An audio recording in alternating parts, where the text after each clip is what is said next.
Halo, selamat pagi adik-adik. Hari ini kita akan membahas materi tentang peta atlas globe, materi IPS SMP kelas 7 semester 2. Oke, pada bagian ini kita perlu memahami pengertian peta, atlas, dan globe ya.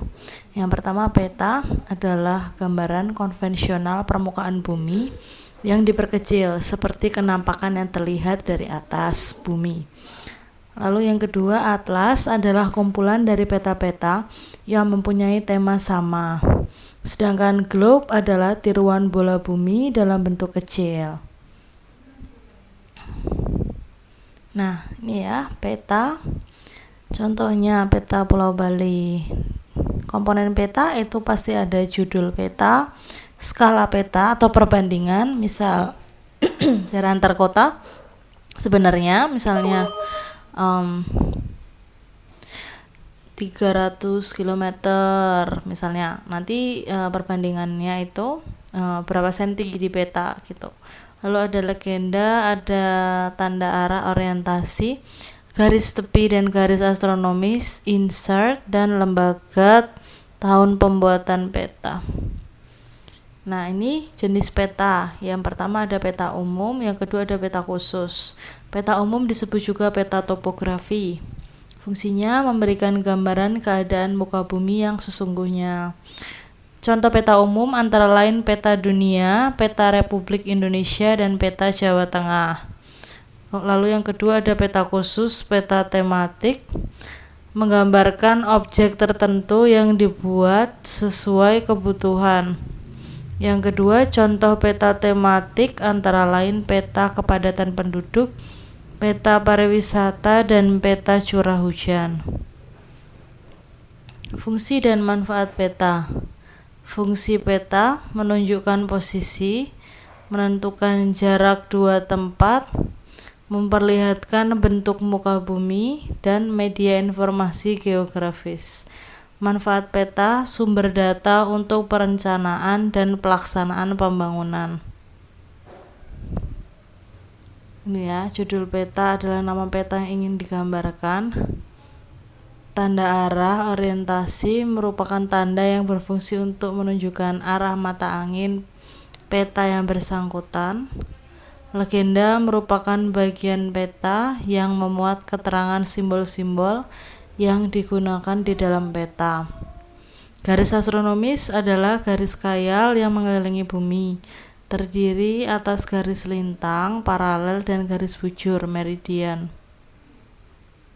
Insert peta adalah peta kecil yang menggambarkan posisi wilayah yang dipetakan dibandingkan wilayah sekitarnya yang lebih luas. Lalu ada tahun pembuatan dan sumber peta. Selanjutnya ada simbol peta, berfungsi untuk menyederhanakan kenampakan alami objek-objek di muka bumi. Skala peta adalah perbandingan antara jarak pada peta dengan jarak sesungguhnya. Nah, ini sekarang kita masuk ke atlas.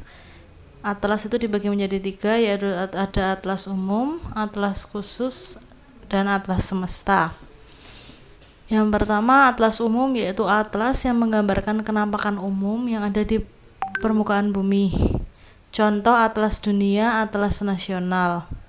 Atlas khusus yaitu atlas yang menggambarkan kenampakan tertentu dengan tema tertentu. Contoh atlas sejarah, atlas geologi. Yang ketiga ada atlas semesta, yaitu atlas yang berhubungan dengan tata surya, galaksi, dan perbintangan. Unsur-unsur atlas sendiri terdiri dari judul atlas, legenda, tahun pembuatan dan sumber atlas, daftar isi, lalu ada indeks. Nah, ini peta. Bentuk peta ada peta datar, peta timbul, peta digital. Ini balik lagi ke peta. Manfaat peta yaitu menunjukkan letak atau posisi suatu tempat di permukaan bumi, memberikan gambaran mengenai luas dan jarak di permukaan bumi. Ketiga, memperlihatkan ketinggian tempat dan bentuk permukaan bumi. Yang keempat, menyajikan data dan informasi tertentu. Yang kelima, untuk perencanaan wilayah. Yang keenam, sebagai alat dalam kegiatan penelitian. Nah, sekarang kita masuk ke atlas lagi ya. Ini tadi di jenis atlas ada atlas umum, atlas nasional, atlas dunia, atlas semesta, dan atlas khusus. Pengertiannya kumpulan peta dalam bentuk buku atau dibukukan. Ini komponen atlas, ada judul atlas, petunjuk penggunaan, ada legenda, daftar isi, ada indeks atau gazetir. Oke, kita masuk ke bagian ketiga, yaitu ada globe, pengertian tiruan bola bumi yang mendekati sebenarnya. Kegunaan globe: 1. Menunjukkan bentuk muka bumi sebenarnya. 2. Menunjukkan sistem garis astronomi, kalau ada garis-garisnya ya. Lalu 3. Memperlihatkan gambar permukaan bumi yang utuh. Yang keempat, memperagakan gerak rotasi bumi. Yang kelima, memperagakan proses terjadinya siang dan malam karena berputar. Jadi kita bisa membayangkan bagaimana ketika sinar matahari yang memancar ke arah bumi, ada satu sisi yang kena, ini sisi yang lainnya tidak kena sinar matahari, makanya ada terjadilah siang dan malam. Lalu yang keenam, menentukan atau merencanakan perjalanan yang jauh melalui udara atau laut, jadi tahu arahnya gitu. Nah, sekarang ada latihan soal. Yang pertama, apa yang dimaksud dengan peta tematik? Yang kedua, jelaskan pengertian atlas. Yang ketiga, apa perbedaan atlas dan globe?